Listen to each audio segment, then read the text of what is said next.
अंधे लोग आते हैं और दान करके चले जाते हैं, और कुत्ते जो है खा जाते हैं। माने अंधा पीस रहा है, चक्की चला रहा है, और कुत्ते जो है खा रहे हैं। तो वो लोग मेरे से पूछते थे कि हमने फिल्म में देखा है, वहाँ गए, वहाँ देखा है, बुद्ध गया में देखा है, भीख मांगते हैं, बहुत से भिखारी है, टेढ़े हैं, लंगड़े हैं, लूले हैं। तो बोला कि वो जितना पाप कर्म किया ना वो लोग वहाँ पर देखने को मिलते हैं। उनको बड़ी दया आती है, तो वो बहुत दान पुण्य करते हैं कि हमको अगले जन्म में कहीं ऐसे लूला लंगड़ा टेढ़ा मेढ़ा पैदा होना ना पड़े।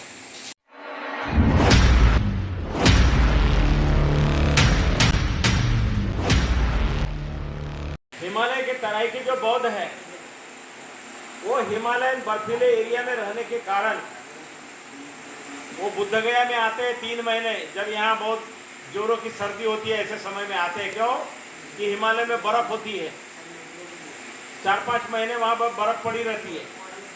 4-5 महीने बर्फ पड़ती है, तब वो यहाँ पर पूजा वंदना करने के लिए, ध्यान समाधि का अभ्यास करने के लिए बुद्ध गया में आते हैं। और बुद्ध गया में जोरों की सर्दी होती है, और वो सर्दी का मौसम हिमालयन पौधों के लिए बहुत अच्छा होता है। तो उस समय जो भी दक्षिण भारत के हो या मध्य भारत के बुद्धिस्ट हैं, ठंड के कारण नहीं निकलते, ठंड बर्दाश्त नहीं होती है, इसलिए वो बुद्ध गया की तरफ नहीं आते, 2-3-4 महीने के लिए नहीं आते। और जैसे ही ये सर्दियां खत्म होना शुरू होता है और गर्मी बढ़ती है, तो गर्म एरिया के लोग बुद्ध गया के तरफ आते हैं, सारनाथ, कुशीनगर, लुम्बिनी यात्रा शुरू करते हैं। और हिमालयन बौद्ध जो है, जैसे ही गर्मी शुरू होती है फरवरी महीने में, सब अपने अपने हिमालय की ओर, हिमाचल प्रदेश की ओर, पूरे जितने भी ठंडे क्षेत्र है सिक्किम से लगाकर पूरे हिमालय बेल्ट में वापस चले जाते हैं। जाना उनकी मजबूरी है, क्योंकि वो तापमान शरीर उनका सह नहीं सकता है। फरवरी महीने में मैंने देखा है बहुत से लोगों को फुंसियाँ आ जाती है, फोड़े आ जाते हैं, बीमार हो जाते हैं, क्योंकि जिसके शरीर की बनावट, जो ठंडे बर्फ एरिया में रहने वाले लोग हैं वो गर्मी बर्दाश्त नहीं करते, और गर्मी के लोग हैं वो ठंड एरिया में जाएंगे तो बहुत बुरा हाल होता है। कभी कभी घूमने फिरने गर्मियों के, सर्दियों में लोग जो है गर्मियों के दिनों में जाते हैं, शिमला वगैरह घूम के आते हैं, तो वहाँ 2-2 रजाई ओढ़ते हैं। शिमला में 2-2 रजाई ओढ़ते हैं, क्यों कि वहाँ सर्दी बर्दाश्त नहीं कर पाते। बर्फ़ में कैसे जाएंगे, बर्फ़ में तो जाना ही मुश्किल है। 3 महीने 4 महीने जब बर्फ़ पड़ी रहती है तो लोगों का जाना आना बंद रहता है, और वहाँ के लोग भी घरों के अंदर में बैठ के अपना स्वेटर बुनते हैं, धम्म प्रवचन सुनते हैं, धम्म का काम करते हैं। और हिमाचल के लोगों के बीच में मैंने रहा है, तो वो लोग शील का पालन करते हैं, बहुत शीलवान, बहुत सीधे साधे, कोई छल नहीं, कोई ठगी नहीं, कोई बेईमानी नहीं। मेरी परिचित कुछ भिक्षुनियाँ है जो हिमाचल की, वो बोलती है लूले लंगड़े टेढ़े मेढ़े कहाँ देखने को मिलते हैं, नीचे की ओर। हमारी देवभूमि है, यानी हमारे हिमालय में, हिमाचल में सारे लोग कोई लूले लंगड़े काने भेड़े नहीं मिलते, क्योंकि पापी लोग जो है वो नीचे की ओर है, झूठ बोलते हैं, कपट करते हैं, छल करते हैं। तो देवभूमि उनके बीच में गया, बहुत ऊंचे ऊंचे पहाड़ों में आधा दिन चढ़ाई करके पहुंचा हूँ। तो वो लोग मेरे से पूछते थे कि हमने फिल्म में देखा है, वहाँ गए, वहाँ देखा है, बुद्ध गया में देखा है, भीख मांगते हैं, बहुत से भिखारी है, टेढ़े हैं, लंगड़े हैं, लूले हैं। तो बोला कि वो जितना पाप कर्म किया ना वो लोग वहाँ पर देखने को मिलते हैं। उनके लिए यहाँ अजूबा जैसे, उनको बड़ी दया आती है, तो वो बहुत दान पुण्य करते हैं कि हमको अगले जन्म में कहीं ऐसे लूला लंगड़ा टेढ़ा मेढ़ा पैदा होना ना पड़े। दान पुण्य कैसे करते हैं मालूम, बहुत से लोग डर के मारे करते हैं कि अगले जन्म में हमको लूला लंगड़ा टेढ़ा मेढ़ा इस तरह से दरिद्री भिखारी पैदा ना होना पड़े, इसलिए दान पुण्य करते हैं। जब दान पुण्य करेंगे तो हमको दरिद्री के घर जन्म नहीं होगा। तो इसलिए हिमाचल के जितने भी हिमालयन बुद्धिस्ट है, उनकी जितनी भी कहानी किस्से होगी तो उसमें सब ऐश्वर्य, और बुद्ध की मूर्ति होगी उसमें भी बहुत ऐश्वर्य होगा, बहुत फल वल, और बुद्ध की मूर्ति के सामने बड़ा सुंदर सजावट होगा,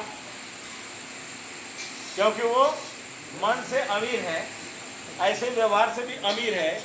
तो अमीर लोगों का व्यवहार अमीर जैसे, और जहाँ पर दरिद्री है, भुखमरी है, वहाँ का व्यवहार, वहाँ की व्यवस्था भी उसी तरह की है। तो कहने का मेन मकसद, उद्देश्य है कि बुद्ध गया का महाबोधि महाविहार दुनिया के बौद्धों की विरासत तमाम दुनिया के बौद्धों की विरासत है, लेकिन इस विरासत के वारिस जो होने चाहिए वो नहीं है। इसका जो मैनेजमेंट होना चाहिए वो नहीं है।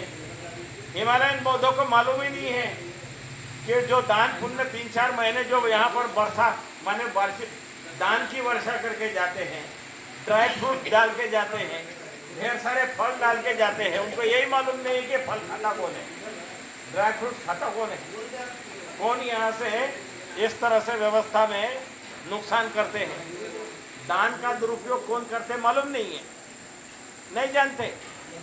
लेकिन ऑल इंडिया बुद्धिस्ट फोरम ने जब से धरना बिठाया, इस धरने की वजह से क्या हुआ, अलग अलग राज्यों से सभी लोग एक जगह आने लगे, समस्या को सुनने लगे, जानने लगे कि ऐसे क्यों है।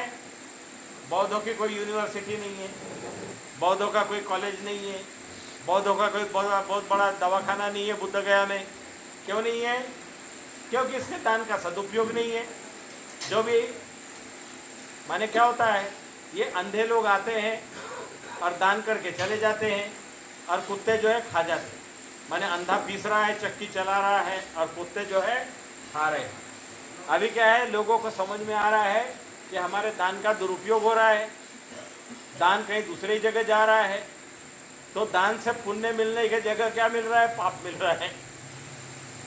तो इसलिए बहुत बार लोगों ने भी बोला कि बोलना चाहिए कि बुद्ध गया में दान पुण्य मत करो रे भाई, सारा नुकसान हो रहा है।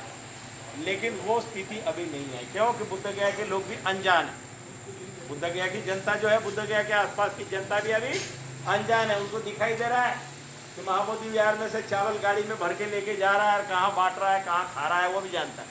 वहाँ से सामान उठा के कौन कौन लेके जा रहा है, रुपया पैसा लेके जा रहे हैं, क्या क्या कर रहे हैं, वो जान रहे हैं। हम सब मिलते हैं तो बोलते हैं, बनते जी आपके समय में तो प्रसाद बंटता था, आपके समय तो ऐसे होता था, आपके समय तो वैसे होता था, अभी तो सारा कुछ भी नहीं हो रहा है।